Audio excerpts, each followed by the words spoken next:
Hi everyone, welcome to another episode of the Decloak podcast, and this is going to be our season finale, and we're going to be taking a break for a while.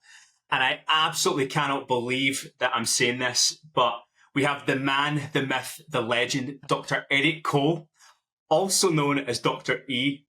I have been following this guy for such a long time, and an individual is one of the key inspirations for this actual YouTube channel, and I absolutely cannot believe he's here. Finally, I've only been begging on multiple episodes, and Dr. Eric Cole is an absolute legend within our industry. Prior to this recording, I was actually saying this feels like to me like a Doc Brown, Marty McFly. I'm going to stop waffling because I've been doing too many waffle burgers today. So, Eric, please, for anyone who doesn't know you out there, please introduce yourself and give us a bit of a career overview. Yeah. Absolutely, Leo. Pleasure to be here. And thanks so much for having me. Yeah, I'm sort of one of those that I sort of describe myself as a creator, an artist, a geek that loves and cares about people and really want to secure cyberspace. I mean, everyone's on this planet for different reasons. I truly believe I'm here to make cyberspace safe, to make it a safe place to live, work, and raise a family. Because let's face it, we've all grown up and we all talk about addictions and we talk about drugs and alcohol. And we normally think of addictions of pills or liquid or injections or things like that.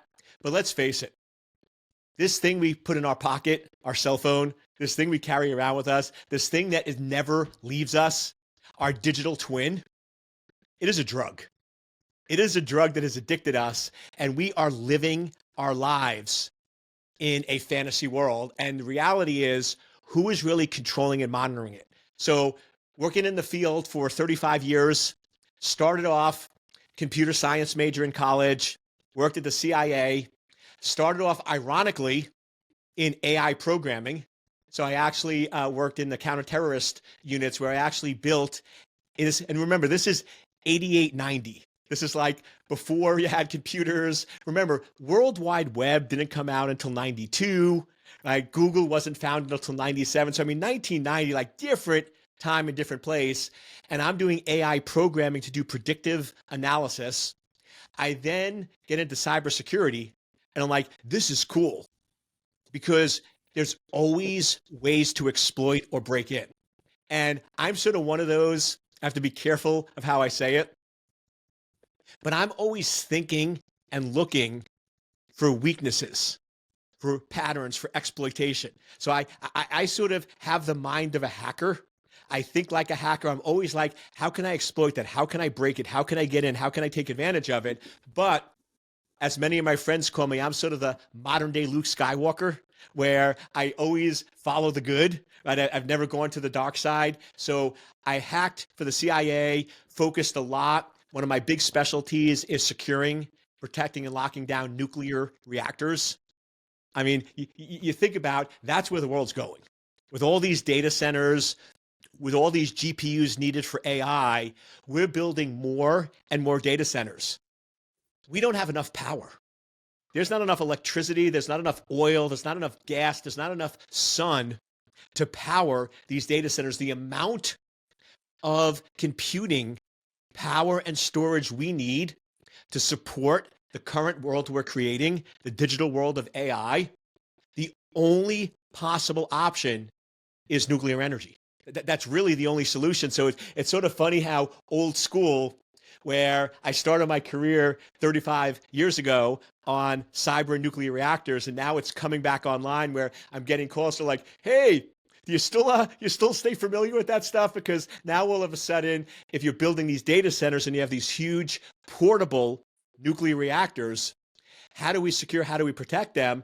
Because the scary part is we talk about a digital drug, but now if this digital drug needs portable energy, portable storage, do we get to the point where instead of plugging into the wall, instead of going in and connecting to sources, what if we have a little battery pack that's a mini nuclear reactor?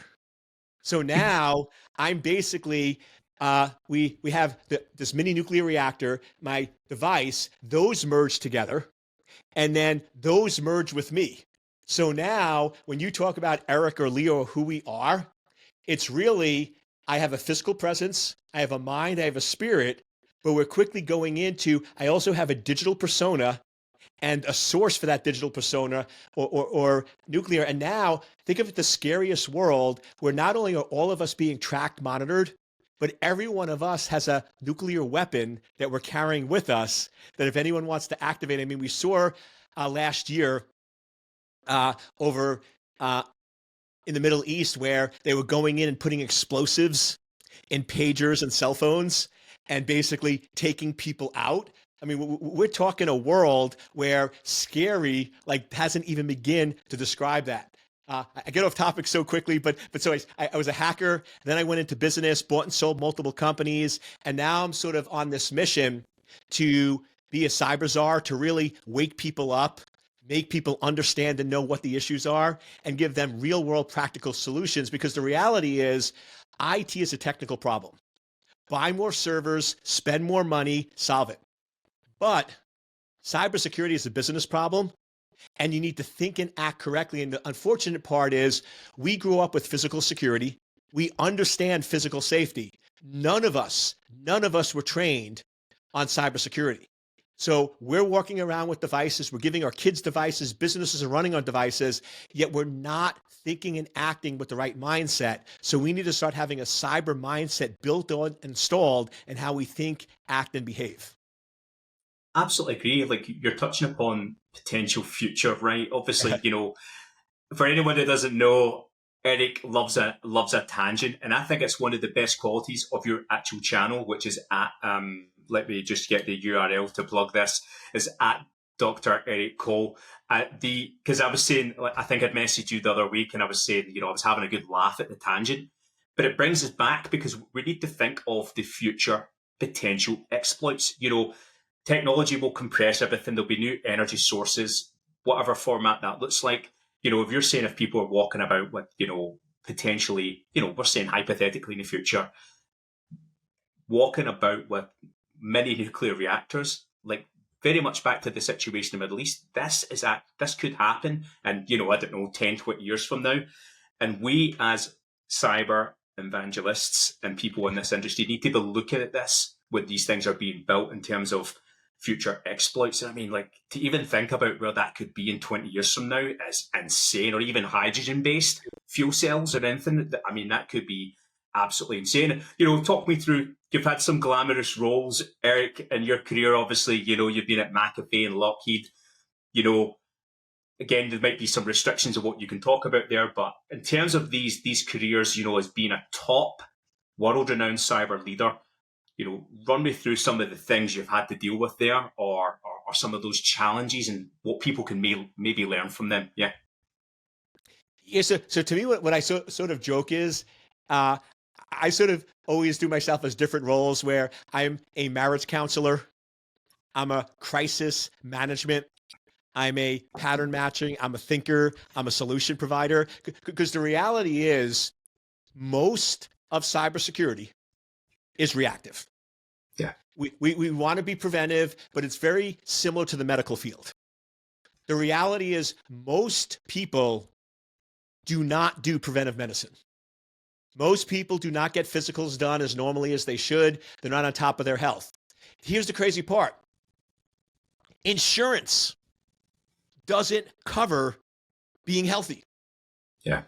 Preventive medicine, me going to the gym, that is health. My insurance doesn't cover it. Getting IVs. I get weekly IVs. I do NAD. I'm getting my NAD treatment tonight with the IV infusion to stay healthy. Insurance doesn't cover that. I go and I do peptides to say, none of insurance covers it. The only thing insurance covers is after I get sick. Insurance covers operations, prescriptions, doctor visits. That's all reactive. That's all responsive. And we thought in cybersecurity, when it first came out, we were going to learn. We were going to learn from the medical industry, and we started inventing sort of firewalls and smart technology and correlation and SIMs and all that stuff. But for the most part now, companies throw a little money at it, but most of cybersecurity is responsive. It's basically after things get caught on fire, after there's problems, after there's issues. Most of my clients, we sort of put together avatars because to me, technical people, security folks, we're always trained on geeky math, science, bits, packets. But here's the reality. If you want to really succeed, if you want to be successful, and when I learned working at McAfee and Lockheed, I mean, get woken up at 2 a.m. on a private plane to Texas to work on the joint fight exploitation, or getting woken up because when McAfee had that huge hit and I'm spending 36 hours with no sleep between Pentagon, White House, and Congress sort of dealing with these issues, is at the end of the day, we get called to solve the problem. I get called, I joke, I should be the first person, but I'm usually the last person. So when companies have a breach, they can't fix it, they get reinfected, and they're basically like, we have no clue what's going on. How is the attacker getting in? How are they compromising it? How are they controlling our data? And how are we going to survive if we pay them a $15 million ransom every single month? And they're just helpless, hopeless. They don't know what to do. That's when my phone rings. That was pretty much my whole career. So what I've become a master at is pattern recognition. It's all about understanding and seeing patterns, vulnerabilities, exposures, and I'm huge on root cause. Everybody treats symptoms. Everybody goes in, I don't believe in painkillers. I don't take aspirin. People come to my office. I don't have aspirin. I don't have Tylenol. Nothing against those companies. Love what they're doing. They're trying to help people. But here's the reality. That doesn't fix any problem. If I have a pain, if I have an issue, and I take painkillers, all it's doing is making the problem worse. If I start having any bit of pain, I want to know why. What am I doing wrong? What's the issue? So I do the same thing with companies is I go in and I'm like, okay, we're not going to put Band-Aids on this. We're not going to go in and throw money at this. Let's figure out the root cause. And the root cause almost in all cases is this. We don't know what our critical data is and where it's located. That is ultimately the root cause. If you knew what your critical data was, where it was located and where it was protected, these issues wouldn't happen. There's a reason why physical theft is very low. Physical crime, if you look at robberies over the years, in recent years, robberies are almost non-existent, and here's why. A robbery, to be successful, is I know where your critical data is, and I can target it. So if I know that somebody has a safe, they have gold or $20,000 in that safe, I know if I break into their house, I can get the owner to give me the code, I can get into their safe, I can make $30,000 and I can get away. But the rules have changed because in the physical world, having all your assets together was a liability. So what do we teach people to do? Don't put all your money in one spot. Like, don't have your money in your house or your safe. Like, have a little bit in the bank, have a little bit with a friend, have a little. And now, if somebody breaks in, they can only get $5,000, not $50,000 or $50 million. So those are the strategies that worked in the physical world. But in cyberspace, it's the opposite. The more my data is dispersed, the more my data is located in different locations, the harder it is for me to notice and the easier it is for the attacker. Because here's the reality today. Yes, there are some short-term benefit attacks, financial-driven attacks. What most people don't realize is those financially driven attacks today are skimming low profile. Very rarely do we see somebody breaking into your bank account and wiping out your entire account. Why? Very hard. Banks know it. I know it. They know it. If you've never taken out more than $5,000 and somebody goes in and tries to withdraw your entire savings, $80,000, let's say, that's a huge red flag. Every system will catch it. Every teller will catch it. Every alert will go off. They will notify you. Very difficult, very hard to do. But what do you do on a regular basis? We're always transferring $4 or $5, whether it's PayPal or Venmo or bank. I mean, my kids don't carry cash.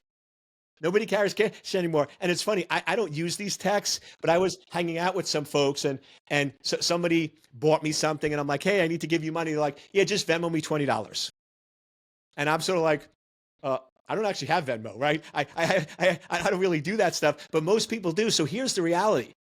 If we're Venmoing $5, $10, $15, $20 daily, weekly, monthly, if somebody broke in and did an unauthorized transfer, and just so we're clear, nothing against these companies, I'm just using them, they're doing nothing wrong, they're providing a great, amazing service. It's not the service, it's the people that are the problem.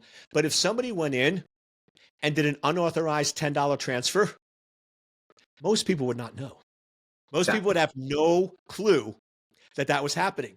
And that's the reality today, is they're not going in and stealing your bank account. They're not taking all your gold. They're just doing $5 and $10 unauthorized transfers against your kids, your friends, your family, and nobody's noticing. Nobody's realizing it and getting away with it. And then the other issue is they're stealing our data and information, and we don't even realize it. Here's the reality. PII no longer stands for personally identifiable information. PII stands for public information. Because the reality is your social security number is not private. I mean, it's out there. People know it. It's been compromised. How many data breaches have occurred where people's social security numbers identified? So here's the issue. We're still trying to operate in a world where we assume that social security numbers is private. And we assume that we can authenticate on that. And we're trying to secure an unsecurable world. The reality with cybersecurity is we have to play by new rules. We need new information. So the reality is, what if your social security number is public? What if we assume it's public information? Everybody has it. Now, we need to create system processes and methods that we can authenticate outside of a social. We need to authenticate in different ways and different models, because here's the reality, and I know we have international listeners, but I'll just use the US as an example. The founding fathers of this country, when they wrote the Constitution and the Bill of Rights, when they wrote about copyrights and patent protection, it was for paper and pencil. It was not for digital data. None of those rules apply. Let me give you a quick lesson to sort of just scare and wake you up. Copyright laws say whoever creates the instance of a work owns the copyright. So if I write a book, if I actually type the words and create the book, I create it. I own the copyright. Well, question for you.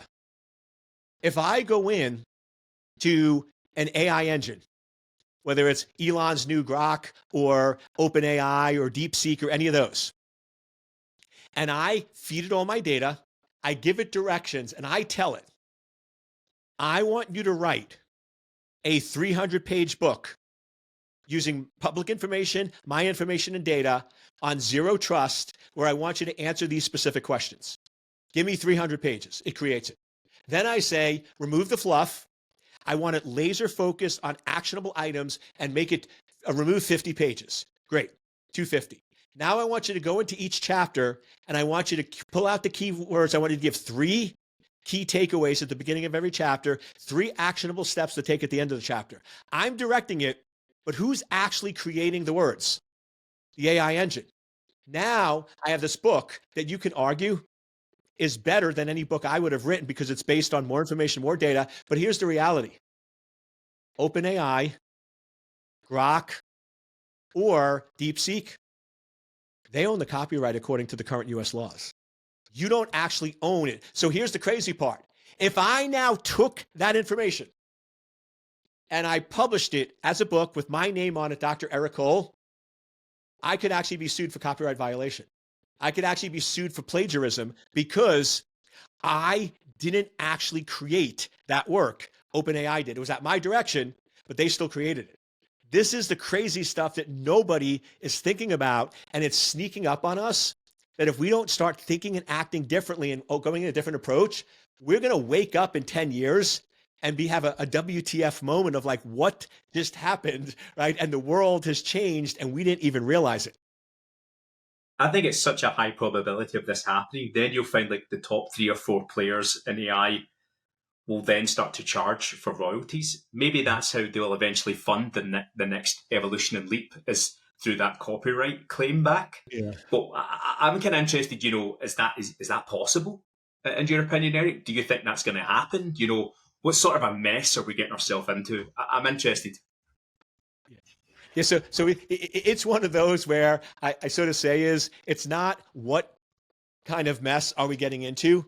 It's we're in the mess, and when are we going to start cleaning it up? I mean, people hate when I talk about it, and they always, you're being over alarmist and things like that. But here's the reality. We're at war. Yeah. We're in a cyber war, but the problem is most people are thinking peacetime mentality. I've had the privilege of traveling to countries at war. I've been in Ukraine during the war. I was in Iraq during the war. And here's the thing. When you're at war, people act, think, and behave differently. They're more cautious. They protect. They're careful. Their kids don't go out. It's a different mindset. It's a different energy level. It's a different way of behaving than in peacetime conditions. Well, guess what? On the internet, we and our children and our families, we're operating like we're at peace. We trust everyone. We love everyone. We care about everyone. But we're at war, and we're becoming victims because we need to start thinking and acting in wartime mentality. We need to realize that this is getting worse, and we need to start controlling our data, limiting our information, limiting what we're giving out. And like the thing that I'm tracking right now is the big story in the news is Elon Musk and Doge about sort of government efficiency, and everyone's fighting in and access to data and everything else. I predicted this when Doge was first announced 2 months ago. And I hate when I'm right. I hate when my predictions are spot on. But here's what I said. I love Elon. Now, Elon could have many reasons. I think he cares and he has a big heart, and I think he does at some level. But the underlying issue with Elon is Elon wants access to data. Because here's the reality. Artificial intelligence is not about the training. It's not about the GPUs. It's about the data set. We all talk about, $100 million to train this model, $50 million, all the GPUs, all the data farms. But AI is only good as the data. The more you can train it on data, the better. So I'm sitting there and going, okay, what was it, a year or two ago? Elon buys X. That's a ton of personal data. Then he starts going through and writing engines that are going through all legal lawsuits, patents, and other things. And he started pulling that in. So now he has public information, personal information. And I kept saying the only thing Elon's missing is government data and government information. Now, we see Elon trying to get access to government data. His team is trying to put personal servers in Treasury, state, and IRS. And then, worst or best case, depending on how you view it, he announces on Monday his Grok 3, his AI engine, and the only thing it's missing is government data. So now the question is all of this DOJ really for government efficiency? Or is it so he can access data and feed it into Grok 3 to make it the best, most powerful? Now, to be fair to Elon, having Grok 3 be this tool for America that can think and act and behave and support America could be a great thing. But if we don't protect it and secure it, it could also be a bad thing. And I've researched, and this is what I get worried about. Elon is brilliant. He's focused on functionality. He's focused on advancement. I'm a huge supporter of him. Like, I think Elon's the man. I love him. I grade him. So people always like, why are you so against Elon? I love him. But me and other people, we get so focused on the functionality, we lose sight Do you realize Tesla and SpaceX, they don't actually have formal CISO positions? It's CIOs and it's buried. So Elon, if you really sort of look at it, he's about data storage open. He doesn't really make security a top priority. So the question now is, who is watching out for our data protection, and is having a tool like Grog3 that has all government data, personal data, and public data really in our best interest or not? But that's really what I'm focused on, is I'm sort of switching from sort of cybersecurity and even data privacy to data control, correlation, and analytics, because it's not who creates the most data. It's who correlates, analyzes, and processes and secures that data the best that's going to win this game. I think it's a really good point, Eric. And, Whitney Webb has discussed many times on the true nature and advancement of what's going on with Elon. And, there are elements of obviously, the right thing, but, who watches the watchman? And, will this eventually lead to the adoption of digital IDs? Further intrusion of civilians' privacy. Again, what happens if all that information is breached or it's sold? What's to say that Elon doesn't go to Palantir and says, here, we're done with this. You can buy some of the data, and, great if you've got shares of these companies, but not so great if you're obviously living in America and all your social security and financial information is exposed. And, what do you feel there's an additional agenda here? Do you entrust the Trump administration to do the right thing by this? Because it seems it's like Elon's kind of running wild at the moment, or many Americans are led to believe. Yeah. So I'm interested to see if you've got any other kind of further advancement on that. Yeah. So I'm one of those that is sort of a little unique, where I tend to frustrate both sides, because I have two firm beliefs. I believe that whoever is your president, whether you voted for them or not, you support them. We're a democracy. And you know something? Yeah. I have different views. I might have minority views, but if the general public believes this person is the best to run the country, then I'm going to support him. I also believe that people have good intentions. I don't actually believe that anybody was maliciously trying to hurt us or destroy us. I just think their intentions might be off, but I think they have a good heart. So I believe everybody, whether it's Biden or Trump, I believe they were trying to do the right thing. But the problem is they're missing critical information. They're missing critical data. They're not understanding the big picture and stepping back, going, what is really the impact? Because my big concern with what's going on with AI and all these models is we're really making humans irrelevant.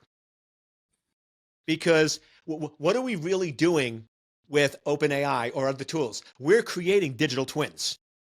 We're creating somebody that can think, act, and behave like me. Now, I have a lot of coaching clients and a lot of coaching friends. And I kid you not, every week I get a text from one of these high profile, and I mean, some of these names out there, Brandon, Tony, these different guys, and they're like, Eric, you got to check out our new AI engine. Go in there and look at it and ask it questions and think about it.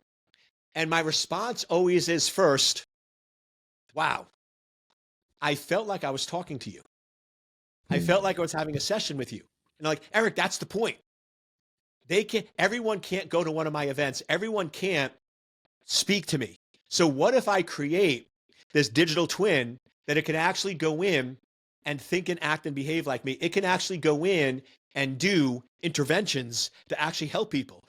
I mean, think of how cool it would be that if somebody was suicidal, thinking of ending their precious, amazing life, and they can't make it to Date with Destiny with Tony Robbins.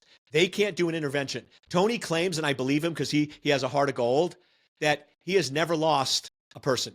Anytime he does an intervention with someone who's suicidal, he always saves them, convinces them, and trains them. But Tony can only do so many. So how amazing would it be if everybody that was suicidal could access Tony, digital twin, and resolve their issue and live a beautiful life. Yeah. Amazing. But then my next question back to all these people is, why are you needed then? Because now, if there's this great AI, this digital twin of Eric, this digital twin of Leo, and it can think, act, and behave, and people can talk to it and ask it questions, why do I need to exist? What is my point? If my kids at 2 a.m. need a dad, they need help and they need advice, and I'm sleeping, but they have my digital twin that thinks, acts, and behaves like me, and it can answer questions, and they can query it, and they feel more comfortable because it's not emotional and not judgmental, then they're not going to talk to me. They're not going to interact with me, and I almost become irrelevant. So I'm getting concerned that we're missing the point here where digital twins are great, but the value of humans, the thing that an AI agent can never replace, is our ability to have new creative thinking. Humans are the only beings that can create new thought.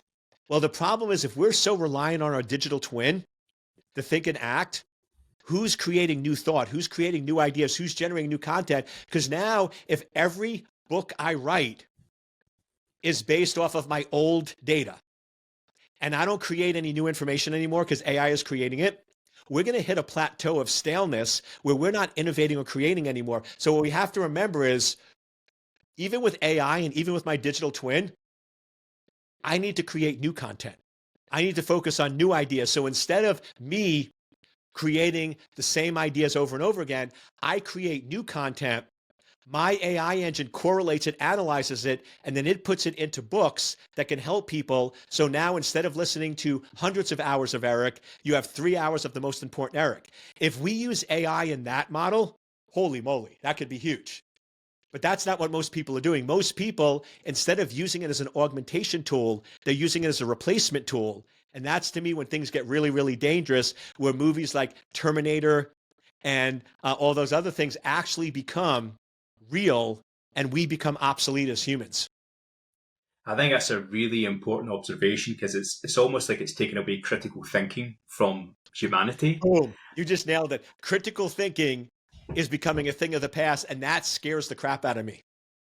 It's almost like the three-body problem, where the alien invasion basically wants to suppress all science and innovation, so then humans don't expedite their learning and technology to then go attack the aliens. And it's almost like that kind of metaphoric state where people just stop inventing, innovating. You know, that the whole digital twin element is very fascinating because from a security point of view, that's where it goes into the non-human identity type territory. You know, like, are you dealing with a customer? So you're a product-based company, you're dealing with a customer, or you're dealing with a digital entity that's trying to manipulate or circumvent. So someone steals that identity of the digital twin to then impersonate the real human, to then compromise. That blows my mind. Yeah.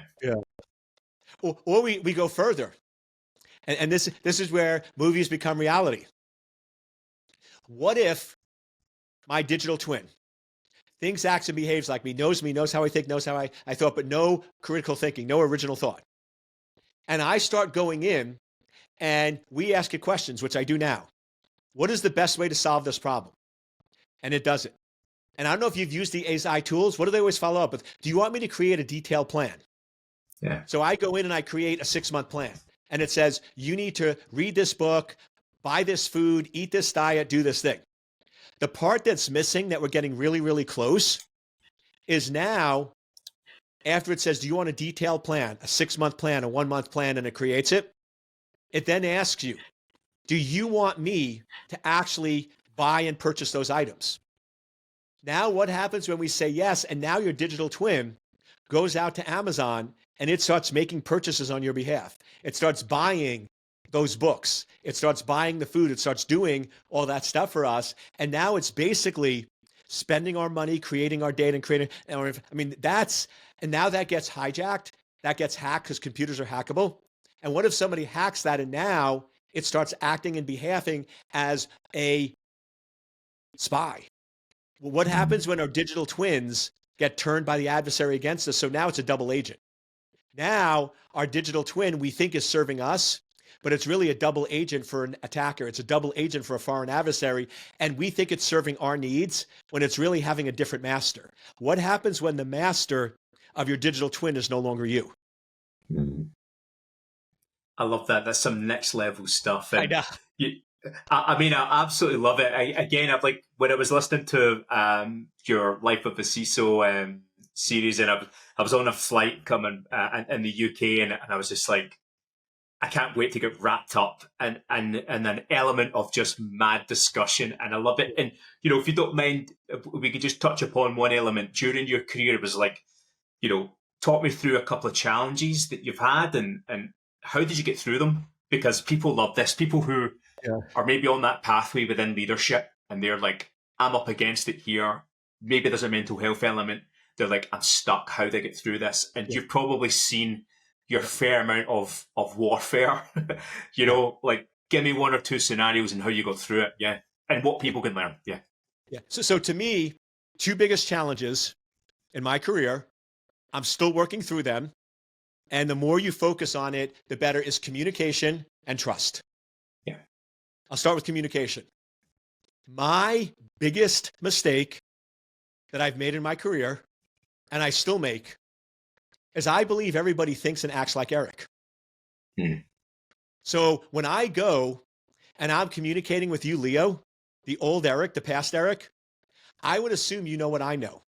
I would assume you think like I think. You have my beliefs and my structure. So I would go in and immediately go into problem-solving mode. I'm like, I know your problem, I know your issue, and you have limited time. And this is where I would get myself in so much trouble with CEOs, because I'm like, I know your problem, I know your issue, I know the solution, and you have 15 minutes. So I'm going to come in and I'm just going to give you the solution. I'm just going to boom, boom, boom. And the reality is, they're not thinking like me, acting like me. They don't have the background. They don't understand it. So it's basically like me coming in, and I think me and you are playing football, American football. So I show up to the field, and I think we're playing American football. You think we're playing soccer. So we start off, and you're like, okay, I'm going to start the ball. You start kicking the ball and running down the field. You think you're playing American soccer. I think I'm football. So what am I going to do? I'm going to tackle you, throw you to the ground, and grab the ball and start running to the end zone. You're going to be like, what did he just, like, what is wrong with you? Like, you're going to look at me and be like, you have issues, dude. Like, I'm trying to run the ball, and you just, like, you were so out of line. You were so inappropriate. You were so offensive. Get out of my freaking office. And then I'm getting thrown out of their office, and I'm like, what did I do wrong? That was a clean tackle. That was a great tackle. You fumbled the football, I took it, but they were playing a completely different game from me. So to me, one of the rules I learned is, when I go into any meeting, I don't make assumptions. I don't assume you know what I know. I don't assume I know the problem. And my rule with any new person that I'm meeting with that is hiring me, or any CEO, I call it the rule of 5. And the rule of 5 is this: I do not give advice. I do not give solutions. I do not solve your problem until I've asked at least 5 questions. Until I really understand. And the questions could be as simple as, tell me more. What's your biggest problem? What's your biggest issue? Here's one of my favorite questions that nobody asks. Favorite question nobody asks. And this is why CEOs love me. And I'm so well known in the space. I sit on so many boards. I do so much CISO work. Here's my favorite question. How can I help you? Listen, Simple. You wanted a meeting. You wanted to meet with me. I'm not making any assumptions. I'm not reading anything. I know about you. I know who you are, and I know what you love. And I can talk about your family. Let's get to know each other. But once I know, and this gets to my second point, that you trust me, I'm going to ask you a simple question. How can I help you? So that's the first thing I would tell people is, you need to be a master communicator. If you can, and communication is not talking, it's listening. What I always joke with people is, how many mouths do you have? One. One. How many ears do you have? Two. Two. How many eyes do you have? Two. What are ears and eyes for? Gathering data. What is a mouth for? Speaking. So now I have 4 devices for gathering data and 1 device for speaking. That's 5, which means maybe we should be talking 20% of the time. Maybe we should be listening 60% of the time, and maybe we should be observing and processing 40% of the time. If that's how we approach meetings, you become unstoppable. But most technical people, most security people, most geeks, we were never taught that. We were never trained on that. And my issue was, I always thought communication was 95% speaking and 5% listening. And it's actually the opposite. So that's first piece. Second is nobody's going to listen or do what you say if they don't trust you. Now, trust is weird because who is the person that we should trust the most? Who is the person that you spend the most time with? Who is the person that has known you since birth? Who is the person that's with you 24/7? Who is the person that knows everything you think and act? It's not your parents. It's not your spouse. It's not your kids. It's not your friend. It's you. Yet we trust ourselves the least. How many times when we know what to do, we ask a friend and we do what they say? Somebody, a friend, don't get me wrong, I have great friends. But I have a friend. I've been friends with them for only 5 years. I'm 55. They've known me for 5 years, and I spend 3 hours with them a month. I'm going to trust them more than somebody who's known me for 55 years and I've been with for 24 hours? It's insane. So I need to trust myself and believe in myself more. And then here's putting it all together, the biggest lesson. I'm going to freak some people out. You're going to think I'm crazy. You're going to think I'm nuts, but this is the best advice I can give you. You need to spend at least an hour a day sitting in front of a mirror, looking yourself in the eye, and having conversations with yourself. I do it 2 or 3 times a day. We give it weird words from self-reflection to grounding to meditation, but I literally, and I like standing, I will stand in front of a mirror, I will look myself in the eye, and I will ask myself 2 questions. How are you doing? How are things going? How are things really working out? And then I ask myself that same question. I know this sounds freaky, so powerful. I look myself in the eye and I ask myself a simple question. How can I help you? Now, here's the trick. Better questions get better answers. So I'll give you a real quick example. This morning, I had 30 minutes between meetings, 30-minute break. Now, what do most of us do if we have 30 minutes?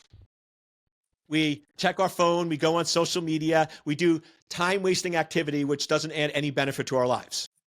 So I go to a mirror and I ask myself a question.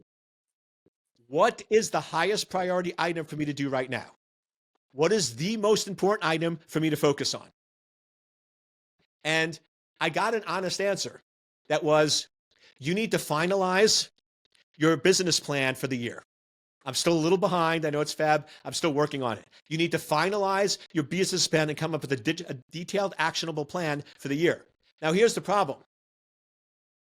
I asked a bad question because I only have 30 minutes. That answer was correct. What is the highest priority item for me? But here's the issue. That's going to require 2 weeks and 20 hours. So what most people do is they're like, okay, that was useless. Let me go back to social media. What I did was I'm like, let me ask a better question. So then I refined it. I said, thank you. That's great information. But let me be more specific. I only have 30 minutes. If I only have 30 minutes right now from 10 to 10:30, what is the most important thing I can do if I only have 30 minutes? And the answer was record your podcast. Your podcast is due tomorrow. It's important. It's not urgent, but it will be in 6 hours. It only takes 25 minutes. You have 30. Record your podcast. So I did it. So the trick is Communicate, talk, and trust yourself. But if you're not getting answers, you need to ask better questions. I absolutely love that introspective look, because I think a lot of CISOs go in gung-ho. They try to solve as many problems as possible. They actually spread themselves physically and mentally rather than focus on themselves being centered, finding a balance. There's nothing crazy with, I mean, you would ask someone in real life, rather than look in the mirror, but we all need to look in the mirror, literally, to then ask those questions, because subconsciously your mind is going to start answering back, and then you'll find that balance, and then you'll be able to kick on. Sage advice, Eric. Absolute Jedi mastery. Unbelievable. And like to kind of go into the conclusion of this episode, I can't believe we're saying conclusion. I mean, I could be here all day, but I'm conscious of your valuable time. But the one thing in cyber you think is BS and you feel needs clarity, or needs a bit of a light shone on it, give me your topic. Yeah. So to me, the big one is the role of a CISO. Chief Information Security Officers is not a technical position. It's not part of a technical career track, yet that's what we think of it as. Most CISOs are people who have been in cyber for 15 years, and at the end of the career as a promotion, as a gift, they're put in a CISO role. Here's the reality. Why does everyone else's title who begins with a C and ends with an O? CEO, CIO, CFO, Chief Legal Counsel. They all sit in the executive floor. They all sit together. They all talk together. They all act together. They all meet together. They all go to breakfast together. They all go to lunch together, and they all sit in every single board meeting. Why is it that you're giving somebody a chief officer title that just happens to be information security in the middle, and they sit with the technical people? Yeah. How come a CISO's office is next to the data center and not the executives? How come they're not invited to lunch with all the other executives? How come they're treated differently in oddball? That's bullshit. I mean, that's why security is broken, is because we think it's a technical problem, so we hire a technical person to be the CISO. Cybersecurity is a business problem, and anybody who's a chief officer needs to think like a chief officer, act like a chief officer, and hang out with chief officers. If you have a C and an O in your title, and you're not sitting with the other executives, there's a problem. If you're not talking with the other if you're not hanging out with the other executives, that's a problem. So to me, we've created this bastardized view of CISO, and we're giving it to the wrong people, and they're not solving the problem because we have nobody who's a chief officer focused on information security. And these need to be business people solving business problems. Because here's the reality. Right now, security is thought as a disabler.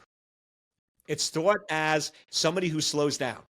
And probably one of the things that frustrates me the most, and if somebody says it, like I have to walk away because my fists clutch, I'm not a violent guy, but I really want to punch you. If you say this phrase, efficiency, functionality, security, pick one. No, I'll pick both.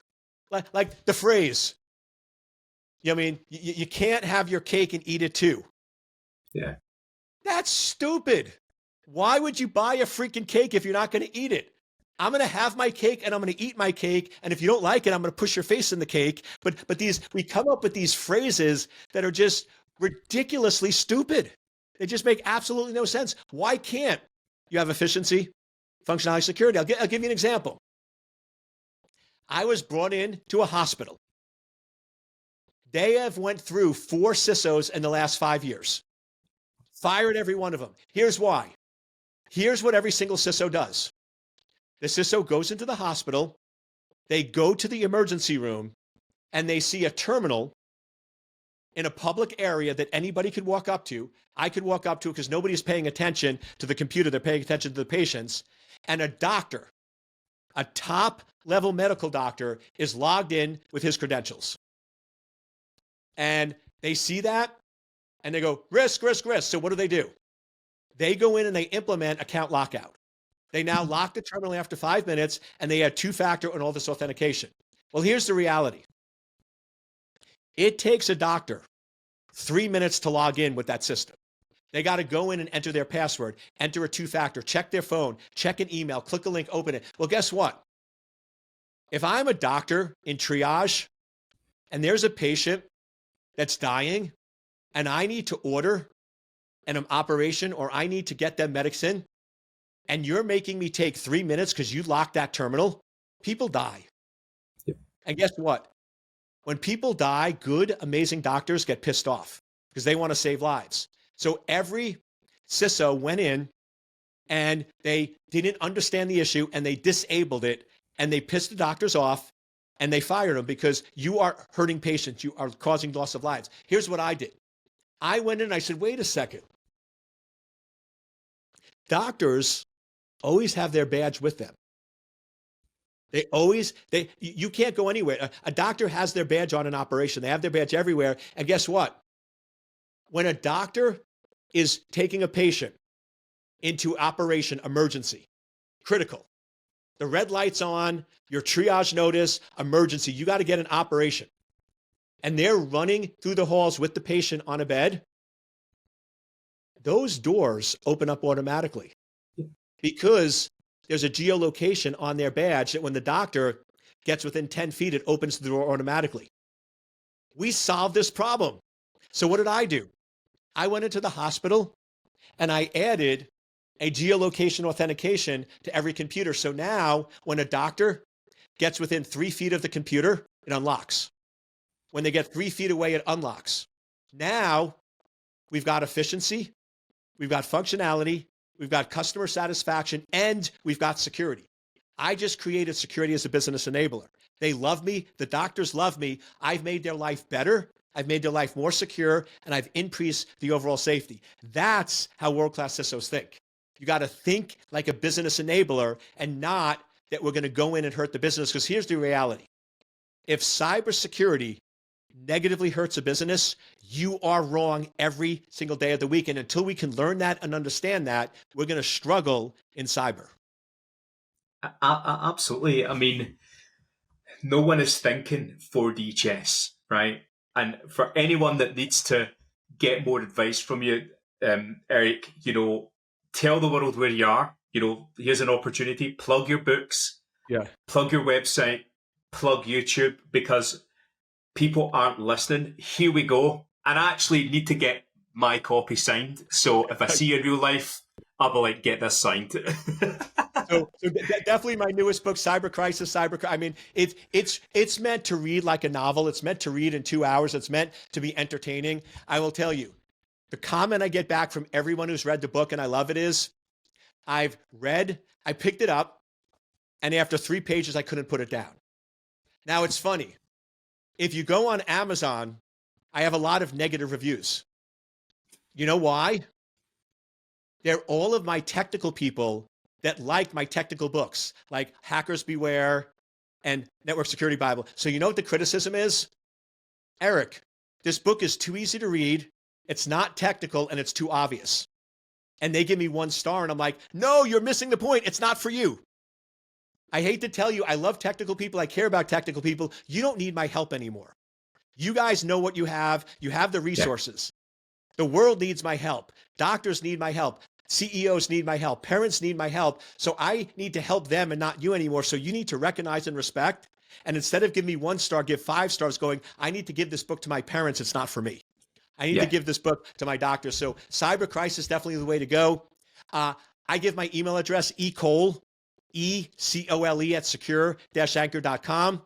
Then if you want information on my company, secure-anchor.com is my company website. Dr. Eric Cole, DRERICCOLE.org is my personal website. And then Instagram, LinkedIn, all those, Dr. Eric Cole, DRERICCOLE. I give away a ton of free information. My criticism is you give away too much free. You should need to charge for it. And I'm like, no, I believe the more free, the more you'll follow. And I want to make a difference in the world. My job is I know I'm going to be successful. I know I'm going to be financially wealthy. I know I'm going to have a G6. But my focus is not on the money right now. It's on helping, securing, and protecting people. So I give a ton away for free. So follow me online. That could be the greatest gift. Comment on my post. Tell other people about me. And that would be the greatest way to thank me for giving you all that free information. Amazing. Such a legend. Again, Dr. Eric Cole, thank you so much for your time, your wisdom. Thanks for giving our small channel, your time, your presence, man. I mean, this has been like years in the making for me, and it's been like an absolute personal accolade to get to speak to you and get to learn from you and actually getting amongst the energy, which is the most important thing for me. And I really hope people that watching this show Eric a lot of love. There's a lot of content out there, a really good person in the industry who is genuinely trying to make a difference. We don't need to always be technical as a cyber leader. We need to have that, dare I say it, an MBA type mindset, business mindset, because that's what really unlocks the cool stuff in an organization, gets us the budgets, changes the culture, is effectively finding the harmony. So on that note, then we'll obviously plug everything in the channel description. We'll do a crossover. We'll obviously put the multiple different links in the description as well. This episode hopefully will go out towards the middle of the year, and then we'll take a bit of a break. And again, thank you so much, Eric, for being our season finale. We're going to get some Game of Thrones shit coming in here, Yeah. Dude, it was an honor and a privilege, man. The fact that I'm finishing the year with you and we're doing season finale, total honor, my friend. So be good and enjoy the next chapter in your life, my friend. Excellent. Thanks, everyone. And again, please like, share, and subscribe. And again, Eric, thank you.